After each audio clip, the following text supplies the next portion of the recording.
Hey fellow backyard boyers, Nick here. Now I've been getting a lot of requests to do another arrow making video. So today I'm going to show you how I made this arrow. It's got a self-nock, hand split fletchings, and a hand forged point. Here it is. Let's get started. The arrow shafts I'm using are made from old growth Douglas fir from an old building. A friend of mine cut and doweled them out. You can also use wooden dowels for this. The important thing is making sure that both the growth rings and grain are running in the right direction. Now growth rings are easy to see, and you just want to make sure that there aren't many growth ring violations. So just take a look, and you can see in areas where there's a lot of runoff, this can happen. Now a little bit of runoff is okay, and when we're putting this together, we'll address that. I start sanding the arrow shaft by putting it into an electric drill and then running it through different grits of sandpaper. I start with 80 grit to take out all of the rough grain and smooth everything down, and then I bring it up to 1000 grit to give it a nice smooth finish. I cut the arrow down to 29 inches for my 28-inch draw, giving myself about an inch for the point taper and the nock. With a tile saw or 1/8 inch round file, I file my nock into the end of the arrow perpendicular to the growth rings. Once that's smoothed down, I apply 2 coats of de-waxed shellac and let it dry. For the fletchings, I'm using 3 turkey wing feathers, though you could use the wing or tail feathers from just about any large bird. I start by gently peeling the feather away from the quill and then trimming the feather to length and shape with a pair of scissors. And I'm cutting mine to 5 inches long. Then I apply glue, or in this case, fletching tape, onto the base of the feather, and then just by eye, I place my first feather, which is going to be my odd feather, onto the arrow, making sure that when the arrow is held as if on the string, all of the growth rings, if there are any growth ring violations, they're pointing forward and up. That way, if there are any breaks, the broken arrow won't go into your hand. Once I've done all 3 feathers, I go back with a pair of scissors and trim them to shape. And finally, I take a piece of sinew and bind the front and rear of the fletchings just to keep them from coming off. Once the sinew's dried, a coat of shellac will help waterproof it. Now I grind a 5-degree taper onto the front of the arrow to accept an arrowhead. I'm going to be forging this arrowhead out of steel rebar, though you could also use a mild steel rod. My rebar is 3/8 inch diameter, and you want to pick something that's roughly the same diameter as your arrow shaft, or spear shaft if you're making something larger. A point mandrel is a really useful tool for making uniform and consistent sockets for your arrowheads. Start with a 6-inch length of rebar and then grind a taper onto one end. I'm using an industry standard 5-degree taper so that my points will fit on any standard archery shaft, but you can use any angle you like. So today, we're going to be building this soup can forge. A huge shout out to Nighthawk in Light. This was made using his video tutorial. You can check out the link in the description.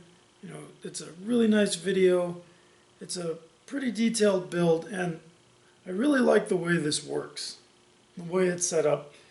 There are some things that I think I might change on the next one, but overall I think this is a great mini forge, especially for smaller things like arrowheads.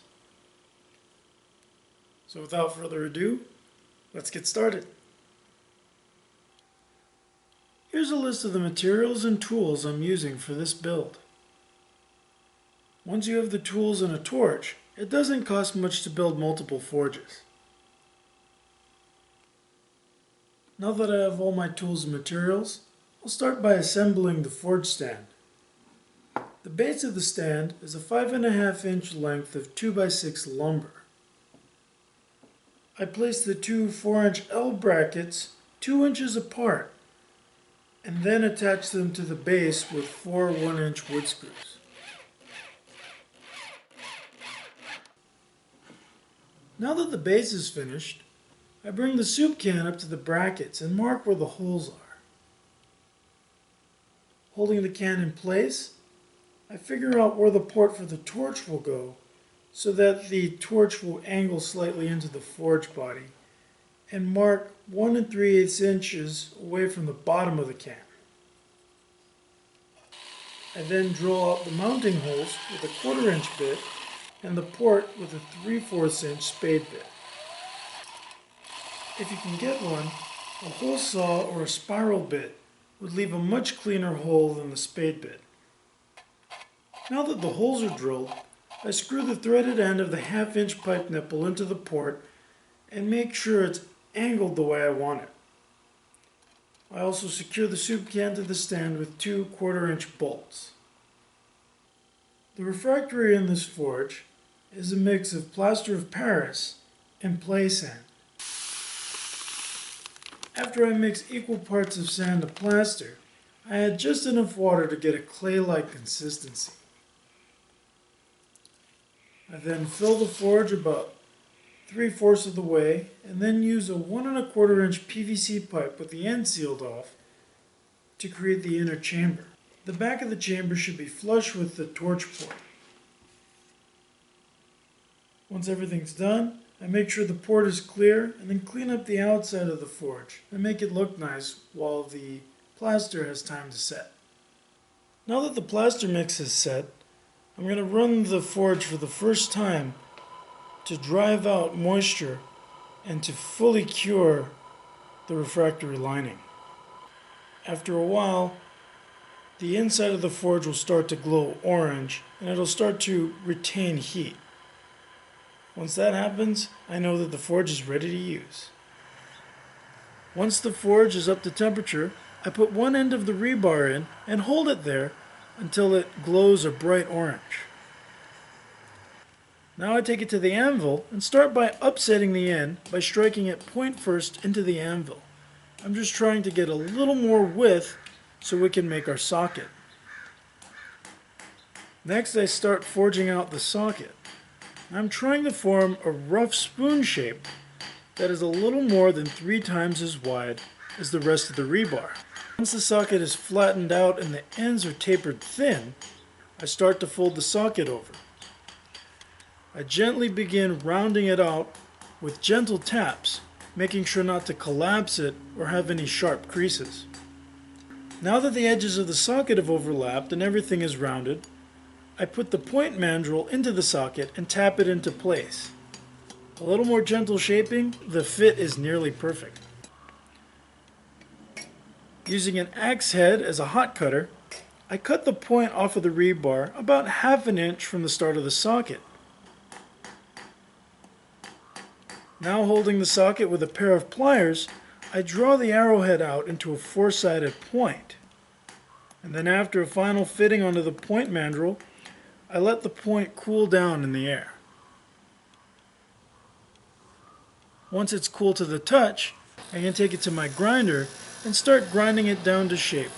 Just finalizing the shape, making sure that the end is flat, there are no sharp edges on the socket, and refining the shape of the point.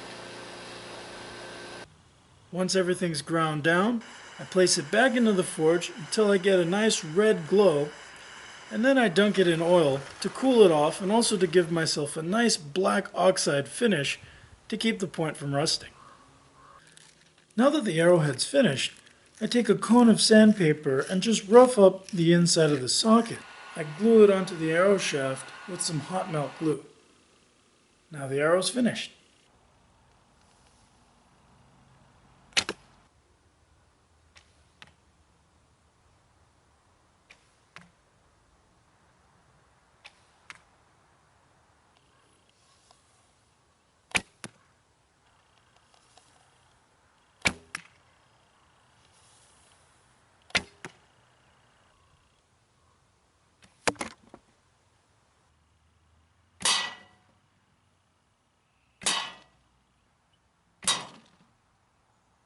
And here's our arrow. I hope you had fun building this with me today. If you're interested in seeing more arrow making videos, I've got a playlist in the description below. And if you want to see other projects like this, you can check out my channel. I've also written several books on different topics, including arrow making, and you can check out the links to those in the description below. So as always, thanks for watching, be safe, and I'll see you guys next time.